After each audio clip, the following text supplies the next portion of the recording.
Hey ladies and gentlemen, Richard Core Kenobi here, and I'm back again for another reaction, and today we are reacting to the Nostalgia Critic's editorial on Is This the Best Batman Film Ever? Now, he is of course talking about Mask of The Phantasm, one of my favorite Batman films of all time. I even like this more than these two. Yes, these two are great films, I love them, but this will always be the best representation of Batman and his psychology and his world. Now, I know that's a lot, but this is also still an underrated film that gets swept under the rug a lot. But hey, everyone is discovering this film every year, and it's a critical success.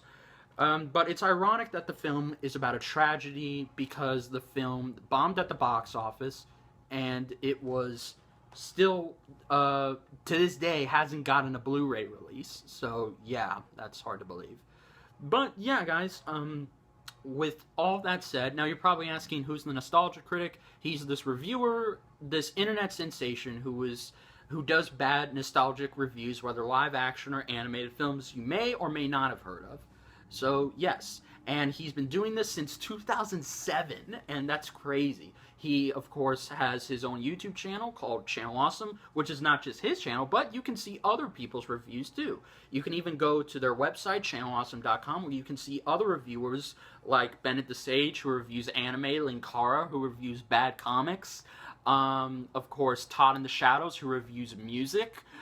Every reviewer there reviews something that you like. And I think you guys will love it. So again, go to Channel Awesome on their YouTube page or to their website. So yes, with all that said, let's go ahead and watch his editorial and see what he has to say. And bear in mind, his opinions are great. Although there are some that we don't always agree with, but hey, he is the best YouTube critic I like, besides Jeremy Jahns. Let's do this.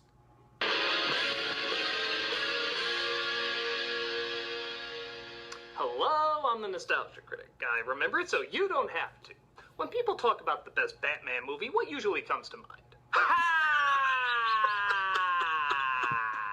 But seriously, Dark Knight, Batman 89, and yeah, usually just those two. Yep. But when it comes to the best representation of Batman as a whole, there's one that everybody always overlooks. The animated one. Now, I'm not talking about the animated series or the dozens of DVD releases. I'm talking about the hand-drawn theatrical release that didn't do well at the box office, but more and more people are discovering every year. That is Batman, Mask of the Phantasm. Released in 1993, Phantasm was trying to cash in on the rising success of Batman the Animated Series, taking place in the same universe. It had the same voice actors, writers, animation team, except on a cinematic level. It was a critical hit and, as mentioned before, is gaining a following as possibly the best Batman movie there is. But if that's the case, how come it's gotten so little attention? Not a ton of people talk about it, at least not on the level of the other Batman films, and there's not even a Blu-ray release of it. Yeah, that's right. The Schumacher film's got a Blu-ray release, but the movie with what some consider the best Batman, best Joker, and best modern-day storytellers of the classic characters doesn't. Nope. Why is this swept under the rug while movies like Dark Knight were declared the best Batman flick even before it was released? True. To better understand, let's take a short, spoiler-free look at the story. A mysterious villain known as the Phantasm is killing off what appears to be random gangsters. Yeah, killing. As in, this movie is PG, when PG actually meant something. Yeah. People believe it's Batman, as from a distance it seems to look like him, and thus it's up to our hero to find out who's behind these murders while also outrunning the police. On top of that, an old flame named Andrea comes back into his life, as it seems she was his first love after the loss of his parents. This gives some insight of his transformation into Batman, as he's tortured by the fact that for the first time he's actually happy and feels as human as he's ever felt since the murder of his parents. As with all Gothic stories, though, it doesn't end well, leaving the two bitter at each other despite the fact that each one knows they're hiding information that the other could use. To make things worse, one of the gangsters brings in the Joker to try and take Batman or whoever is behind this murder spree down before his life is next. It's a four-way clash between Batman, the Phantasm, the Joker, and the police, all trying to see who can take out the other first while solving this complicated mystery. Sounds promising, but what makes it particularly special in comparison to the other Batman movies? And on top of that, what separates it from just being an extended episode of the animated series? First of all, the budget is certainly higher. As wonderful as the animation was on the TV show, you can tell there's a lot more focus and effort on this project. Yeah. The characters look more solid and three-dimensional, but still lend themselves to exaggerated designs, allowing for greater expressions. They also stay true to their form as well.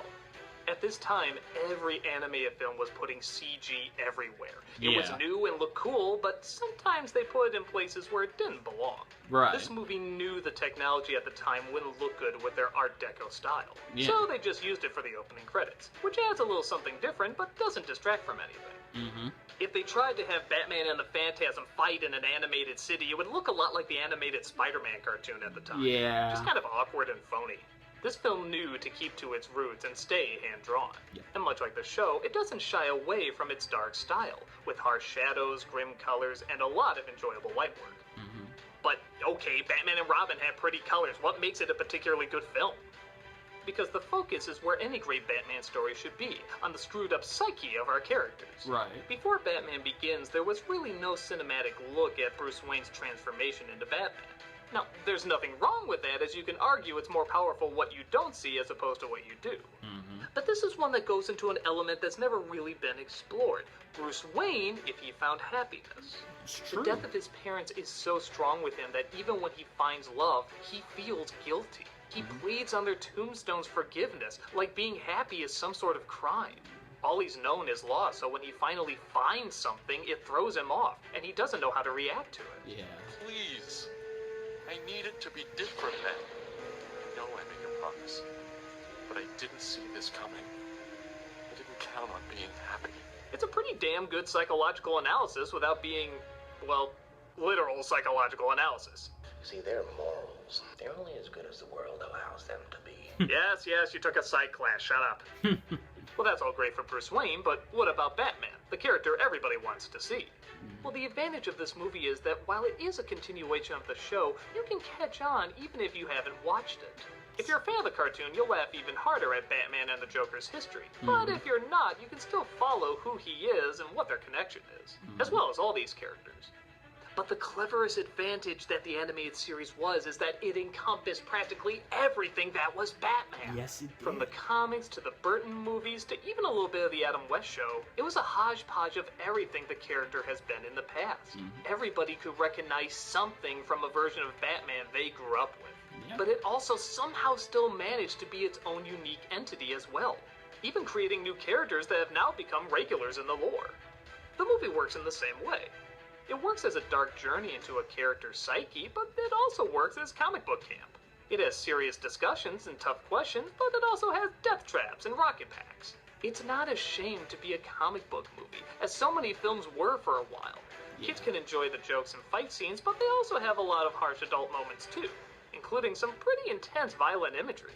Like I said, they earned that PG rating. There's a lot of gruesome deaths in this cartoon that was originally meant for kids, as well as a lot of bleeding. And you feel every impact. I always grab my arm every time I see this scene. Ah! Something you may notice a lot of the Batman movies miss is the art of the mystery.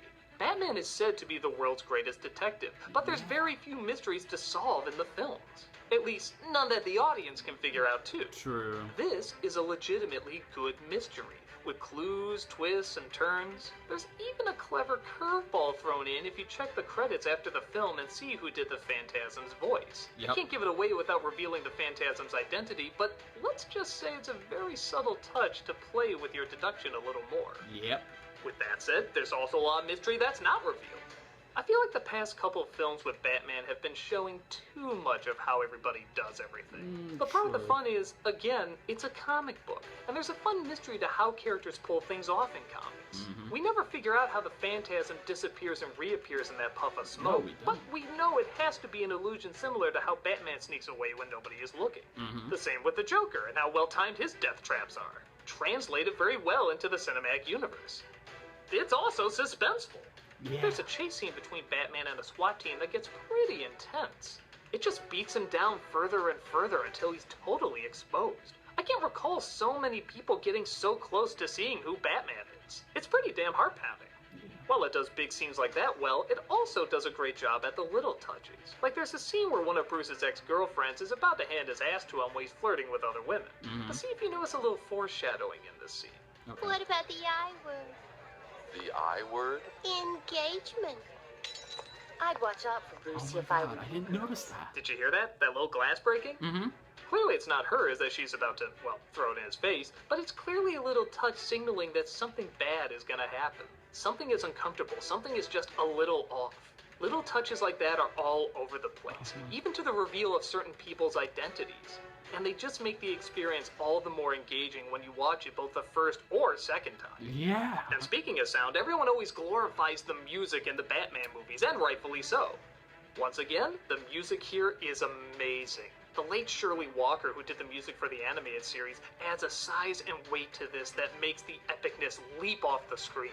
Her music was already great, but now with the budget they had, she was able to bring a gigantic choir in, complementing the gothic scope that Batman deserves. Just try listening to this without getting chills. Oh my god. Best music. It might even have the best moment of Batman first putting on his mask. Oh. You don't even see what he looks like, but the music guarantees you it's the coolest thing you can imagine.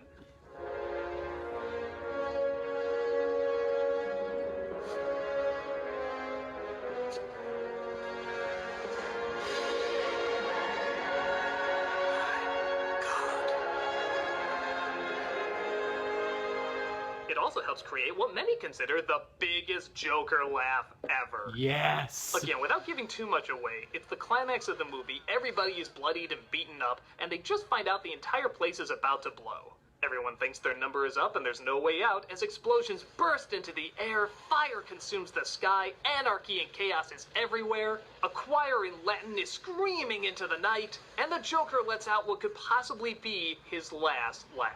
It's as epic as you could possibly get. Here it comes.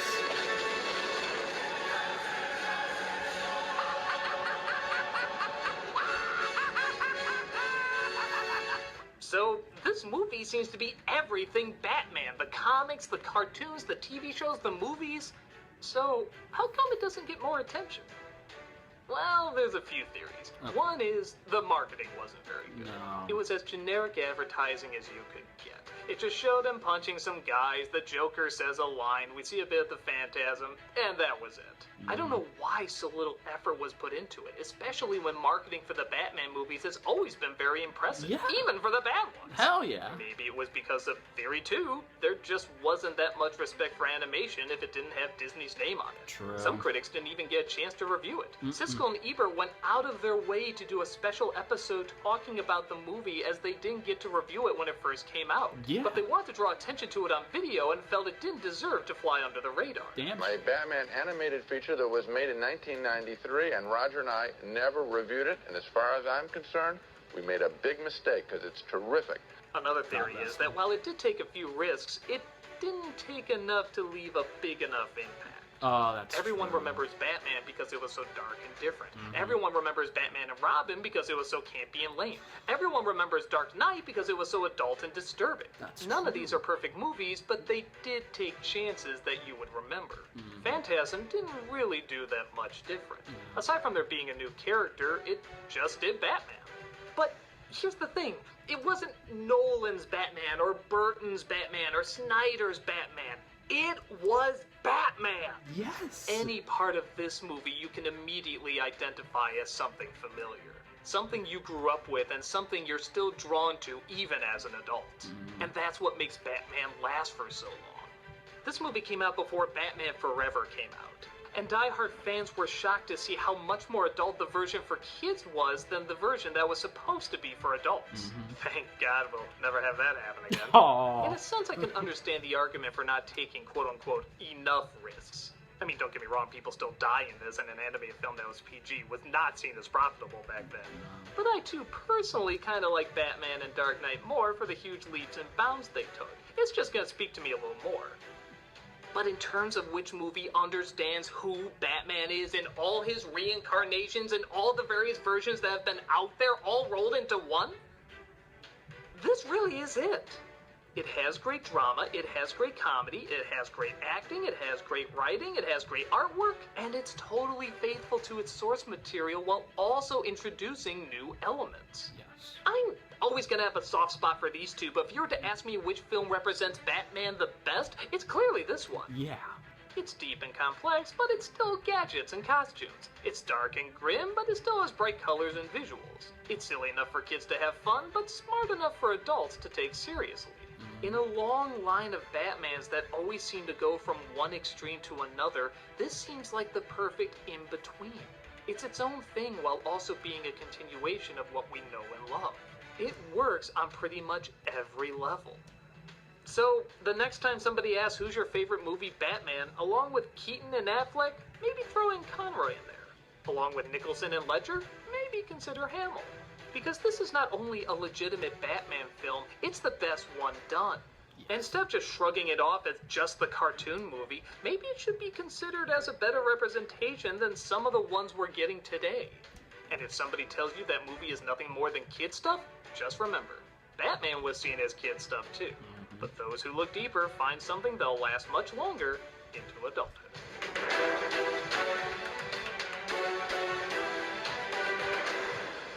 I'm a Nostalgia Critic guy, remember it, so you don't have to. Coming next week, it's old versus new of Cinderella, live action versus animated. But you can see it now under Vessel's ad-free early access. Just $3 a month to see tons of people's videos early, as well as a bunch of other extra features. Check it out and get the early scoop. I like the live action one. Wow, guys. That was good. That was really, really good. I like that a lot. He had some good points. He really did. And, you know, this was really good. I liked it. And he also forgot to mention, too, because the film's also only marketing came from a McDonald's Happy Meal that just had the word small. You had to squint at it. I remember because I had one of those Happy Boxes in 1996 or 7, and it said, "Go see Batman, Mask of the Phantasm, December 1993. And I really hope that one day, because Fathom Events, if you don't know what those are, they redo movies, bring them back to the big screen. They did it for Iron Giant last year, which caused the film to be remastered in HD, have 2 never-before scenes. Now it's on Blu-ray, and, well, it's out on DVD now, and it's coming out on Blu-ray in September. And now Ghostbusters, the original Ghostbusters, Fathom Events is doing a special event where you get to see the original Ghostbusters for 2 days on June 8th and June 12th, Sunday. So yes, guys, I hope that one day Fathom Events gets to do Batman Mask of the Phantasm, and one day Warner Brothers will re-release Batman Mask of the Phantasm remastered in HD and on Blu-ray. I would so see it. I would. And so, yeah, guys, and if you enjoyed this video, please go subscribe to the Nostalgia Critic. Again, I think you'll like his reviews. They're really good, they're really funny, and his editorials are just amazing. And I can't wait for his old versus new Cinderella, the classic versus the new one, which me and my girlfriend liked. So, yeah, guys, overall, if you enjoyed this reaction, please like, comment, and subscribe. And please tell me down below, what do you think of Batman Mask of the Phantasm? After seeing this, will you plan on getting it? Let me know. And tell me, what's your favorite Batman film?